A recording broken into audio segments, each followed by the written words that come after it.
C'était le 7 janvier à 11h30. Les frères Kouachi pénétraient à l'intérieur du siège du journal. On en parle avec vous, Carole Damiani. Merci d'être avec nous ce matin. Vous êtes présidente de l'association Paris Aide aux Victimes. Vous aviez été saisie à l'époque par le parquet de Paris il y a un mois donc pour venir en aide aux victimes de ces attentats. Un mois après, où en êtes-vous? Est-ce que vous recevez beaucoup d'appels? Où en sont les victimes? Alors les victimes ont toutes été contactées, du moins celles qui sont dans le cercle le plus proche de l'événement. Et donc certains sont en suivi psychologique, d'autres ne souhaitent pas le faire. Et nous avons aussi pris contact avec les proches pour pouvoir leur apporter cette aide. À quoi sont-ils confrontés aujourd'hui? Qu'est-ce qui est le plus difficile?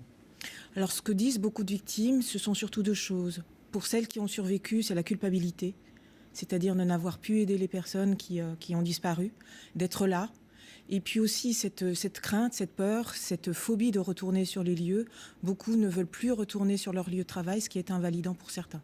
Il y a des choses qui ont changé vraiment concrètement. Il y a des endroits où on ne veut plus aller, il y a des choses qu'on ne veut plus entendre, des bruits, il y a des choses qui reviennent à l'esprit de ces victimes.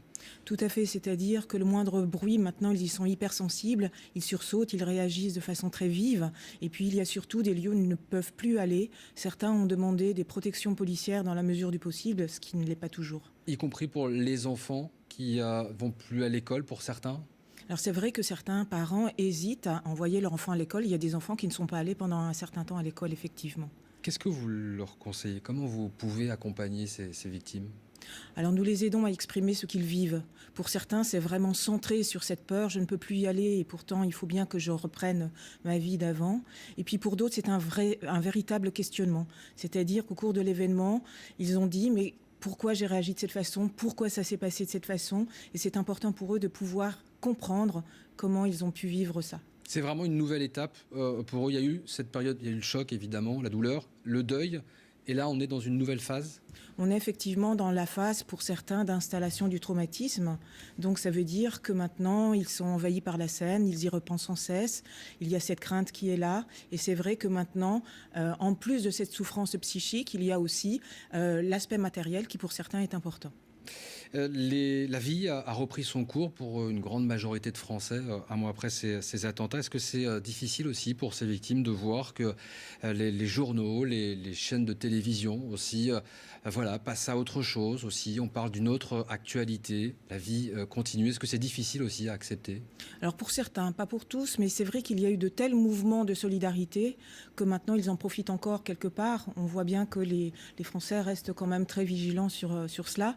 Donc ils ne se sentent pas abandonnés comme d'autres l'ont ressenti. Pour d'autres, c'est plus douloureux. C'est-à-dire qu'on souhaiterait continuer à en parler. On a peur que les lumières s'éteignent? Pour certains, ça peut arriver effectivement.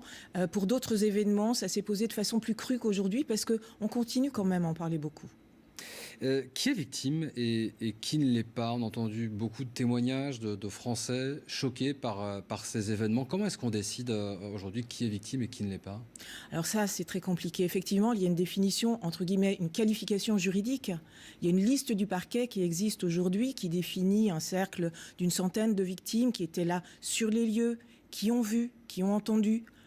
Et puis, il y a des personnes qu'on va dire blessées psychiquement, qui ne sont pas obligatoirement sur cette liste, qui est un deuxième cercle qui était impliqué, qui pouvait être un passant qui passait à ce moment-là, par exemple, dans la rue, qui ne sera pas sur cette liste parquet, mais qui psychologiquement a été atteint.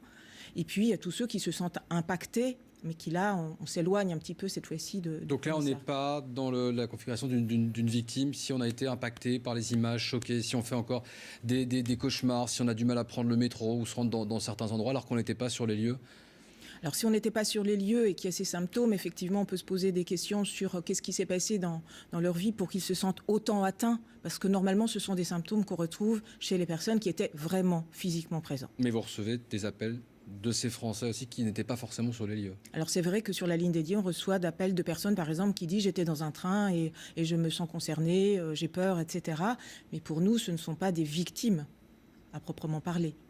Merci beaucoup, Carole Damiani. Merci d'avoir été avec nous.